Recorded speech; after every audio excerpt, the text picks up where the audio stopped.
तो 8th class के बच्चों, अब आपके आज का एग्ज़ाम के बारे में थोड़ा डिस्कशन कर लेते हैं। आपके आंसर की हमारे पास आ गई है। तो आप मैथमेटिक्स का पेपर था, होपफुली आपने अच्छा करा होगा। लेकिन अब बिना आगे बात करे हम एकदम से चले जाते हैं सेक्शन ए, आपके एमसीक्यूज़ पे। ज़्यादा बात नहीं करूँगी क्योंकि मुझे पता है आपको थोड़ा टेंशन हो गया होगा मैथ्स में, बट एक बार अपने आंसर ज़रूर एक बार क्रॉस चेक कर लीजिए, अपने पेपर उठा लीजिए, क्वेश्चन पेपर्स, और अपने क्वेश्चंस के आंसर की जल्दी जल्दी देख लीजिए। क्वेश्चन नंबर 1 का फर्स्ट पार्ट का आपके पास ए ऑप्शन है 2, सेकंड का आपका बी है 21 सेंटीमीटर, थर्ड आपका डी है 0.3, फोर्थ आपका डी है 3:3:5, एंड फिफ्थ आपका सी ऑप्शन है 2πr/r+h। ठीक है, और आपका सिक्स्थ ऑप्शन बी 91 है। उसके बाद आपके सेवेंथ पार्ट का ऑप्शन है रोम्बस सी। उसके बाद आपके पास एट्थ में आपके पास ए पार्ट 3 है, नाइन्थ आपका डी 15, टेंथ आपका बी 4000, उसका 11th आपका बी 154 स्क्वायर सेंटीमीटर, और 12th आपका सी है फर्स्ट ऑप्शन। ठीक है, सेक्शन बी पे आ जाते हैं, बिना हम देरी करे जल्दी जल्दी देखते हैं।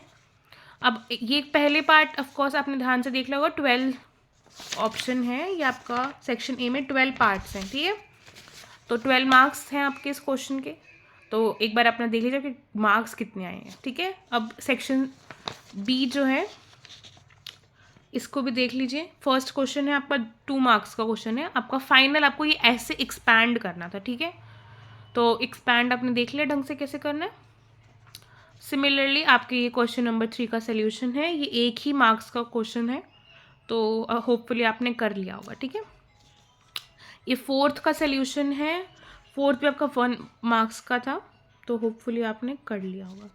मतलब मैं आपको 1 मार्क्स इसलिए कह रही हूँ कि ये पार्ट हैं, जैसे कि फर्स्ट में आपको ये एक्सपैंड करा, आपको 2 मार्क्स सही से मिलेंगे। अगर आपने थर्ड जो है आपने एंगल सम प्रॉपर्टी मेंशन करी, सम ऑफ एक्सटीरियर एंगल्स की, तो आपको 1 मार्क्स और करेक्ट आंसर के 1 मार्क्स हैं।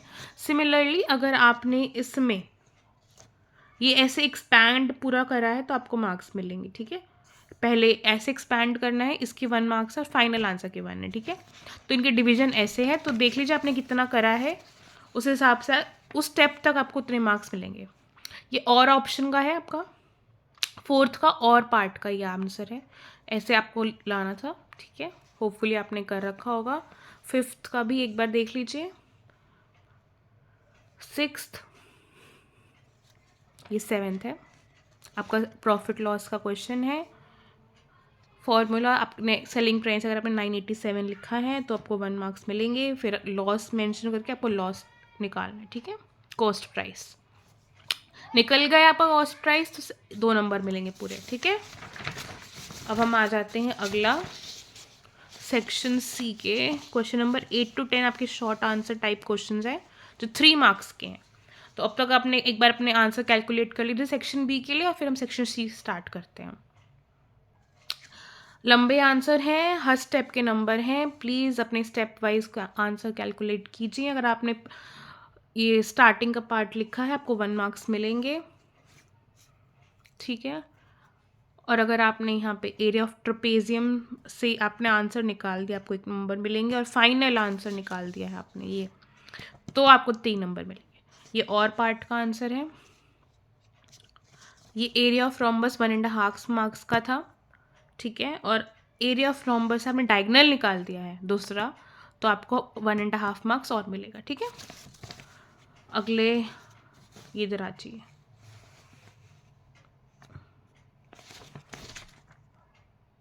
होपफुली आपने 9th का देख लिया होगा सोल्यूशन, दिख रहा है आपको। 10th का सोल्यूशन ये रहा।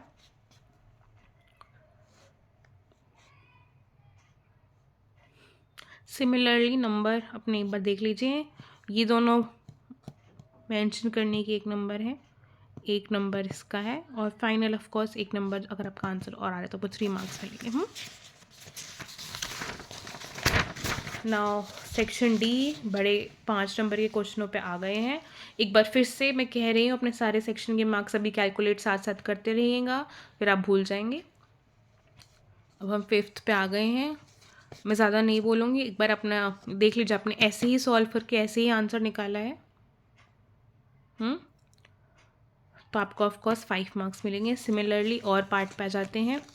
और पार्ट में आपके पास 2 क्वेश्चन थे, तो ये फर्स्ट क्वेश्चन को ऐसे आपको करना था सॉल्व और सेकंड को ऐसे करना था। दोनों पार्ट सही करने पे आपको मिलेंगे 5 नंबर, ठीक है। इधर भी आ जाइए आगे।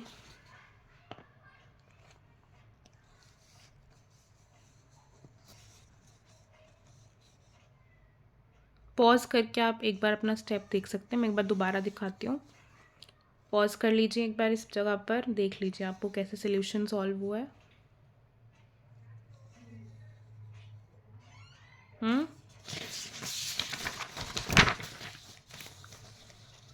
13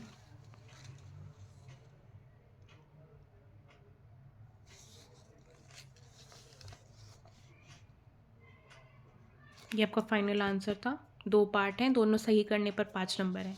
और भी है आपके पास, तो ये और वाला पार्ट भी एक बार आप देख लीजिए ढंग से।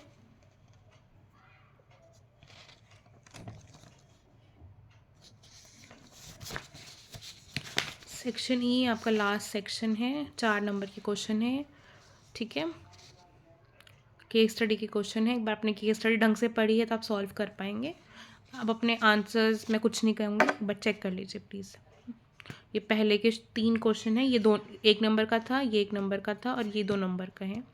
और पार्ट भी है इसमें, तो ये और आपके 3rd पार्ट का और है ये, ठीक है। तो अगर आपने फर्स्ट पार्ट करा है इसका तो उसका आंसर ये, और सेकंड करा है तो ये। 15 केस स्टडी का ये है, फर्स्ट सेकंड पार्ट का ये है, और लास्ट ये वाला 2 नंबर का था, ये ऊपर वाले 1-1 नंबर के हैं। इसमें और पार्ट भी हैं, तो पहले करा है तो ये आंसर है उसका, 2 नंबर मिलेंगे। और ये तीसरा ये है, ये करा है तो सही करा है तो 2 नंबर और मिलेंगे, ठीक है। लास्ट क्वेश्चन 16 पार्ट की केस स्टडी आपकी देख लेना आप अपने क्वेश्चन पेपर में। फर्स्ट का 2005 है, सेकंड का 2002 है, और लास्ट जो 2 नंबर के क्वेश्चन है उसका फर्स्ट पार्ट का ये है 18 करोड़, और लास्ट उसका और ऑप्शन का 2 करोड़ है। देख लीजिए। अब कमेंट कीजिएगा आप अपने नंबर आपको कितने मिल रहे हैं। होपफुली आपको उतने ही मिले। अगली वीडियो में मिलते हैं, बाय।